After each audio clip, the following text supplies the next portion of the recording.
Hey guys, what's up? Today we'll be talking about how to help a dog calm down using mat training. Let's get to it.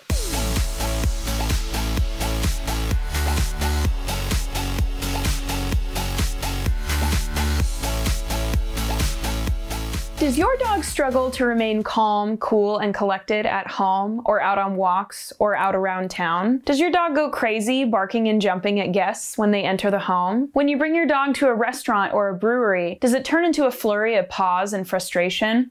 Well, you're in luck, because today we're going to be talking about mat training for dogs. Stay tuned to the end of the video, where I'll be taking you step by step through mat training your dog and introducing you to a relaxation protocol that you can work through with your dog. When your dog is all amped up, it can be tempting to want to squash that behavior in our own frustration. When training our dogs, we have to closely monitor a dog's emotional state. It's important to understand that when our dog is in a state of heightened arousal or stress, that's not the time to train. It's okay to provide comfort to your dog in that moment, or just get distance from the stressful situation entirely. Unfortunately, there's no magic word that I can teach your dog that will compel them to obey my command in every situation. When your dog is experiencing moderate to high levels of fear, anxiety, or stress, it's just best to remove the dog from that situation. From there, we can assess what happened and why it happened, and then try to set it up better next time. Maybe there is a way that we could break down that big goal into smaller chunks for our dog. The helpful way that I think about this is to train for the moment, not in the moment. Okay, on to the good stuff. What is mat training? What do we mean when we talk about mat training? That's a great question. Settling on a mat is a behavior that we can teach our dogs to perform reliably in particularly exciting or distracting environments. There are several small steps toward the eventual goal of relaxation on the mat. While it may look a bit different from dog to dog, the goal is to give the dog a specific place that they can go to be relaxed. I usually know I've gotten there when the dog is laying down, hips cocked to the side, head down, maybe accompanied by a deep sigh, a bit like melting into the mat. A dog staring at you intently with their head down and tail wagging excitedly is probably not as relaxed as we'd like them to be. The mat we talk about in mat training really can be anything. Ideally, you'd like it to be easily portable so that it's easy to use or pull out in distracting environments, like outside your home. I use an airline blanket that we got while traveling once, but you could use a dog bed, a pillow, or even a non-slip bath mat. What you end up using is less important than how you use it. Why teach your dog to settle on a mat? I'll get to why mat training can be such a powerful skill for your dog in just a moment. But first, let's talk about when to use the mat, and more importantly, when not to. Mat training can be such a wonderful thing for your dog, but it doesn't replace your responsibility to meet your dog's need for exercise and mental stimulation. We train dogs to do a whole host of behaviors here at the Kind Canine, but not until we've met a dog's physical, mental, and emotional needs. It's unkind to expect our dogs to be ready and able to train if we're not laying the appropriate foundation for them first. It's kind of like sending a kid to school without breakfast. They're gonna be hungry, and that's going to affect their overall behavior, just as it does with adults. Sure, we could implement more discipline in the classroom, but what the child really needs is a full belly, and the problem would largely go away. It's much the same with dogs. An under-exercised or bored dog is much harder to train. Start by building regular exercise and enrichment into your routine to get you started. You'll find that those things result in a dog that is much easier to train and much easier to relax and calm down. Okay,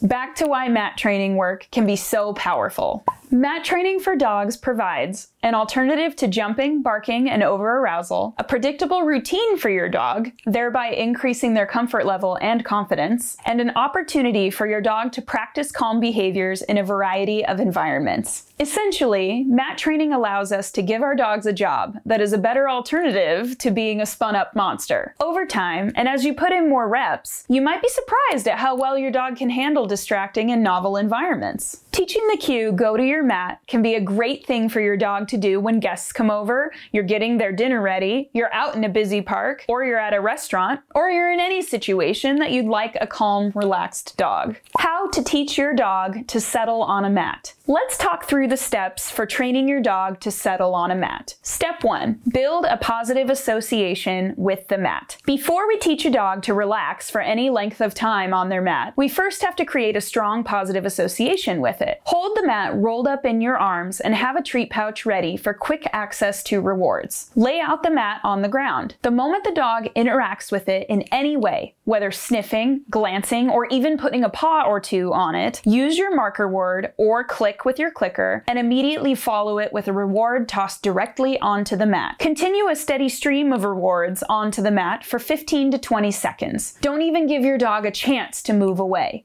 Keep them coming. Then toss a treat away, pick up the mat, and say, all done. After you've picked up the mat, be as boring as possible. Don't talk, reward, click, mark, just stand there. Make it clear that when the mat is down, the best stuff happens, and when the mat is rolled up, everything suddenly becomes super boring. After 10 seconds or so, put the mat back down and repeat the process of marking and rewarding for interacting with the mat. Continue this process of alternating back and forth between happy fun mat time and boring no mat time until your dog has clearly made the association of the mat with good things and is interacting with the mat quickly and enthusiastically as you put it down. It's really important here that we're never forcing our dogs onto the mat. In this training, there's no leash required.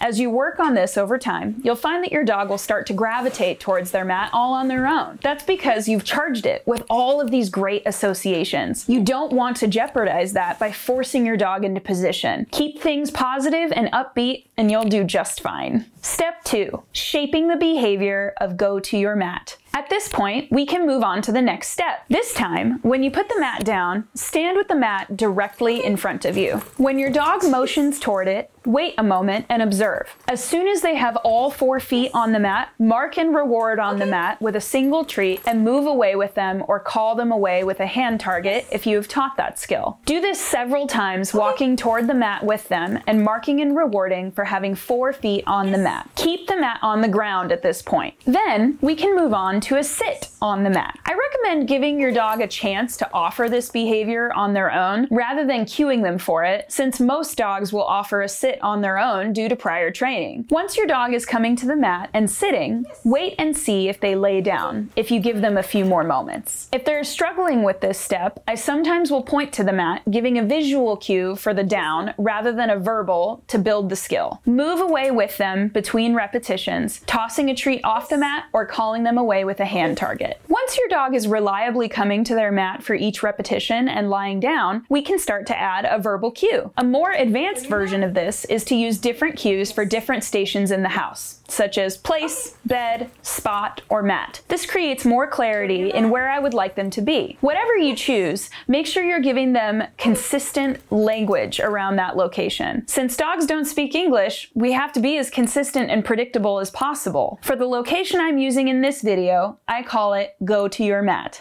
As your dog is running to the mat, which they should be reliably doing at this point, say, go to your mat. When they get there and lay down, use your marker word or click your clicker and immediately follow it with a treat on the mat. Once again, toss a treat off between repetitions or move away with them so that you can repeat the process. We want lots of enthusiasm about going to this place. I recommend several mini sessions working on this skill specifically until the dog is reliably going to the mat and laying down at least 9 times out of 10 with your verbal cue. Step 3, build duration. This time, when you ask your dog to go to your mat, wait 1 second after they lay down before marking and rewarding.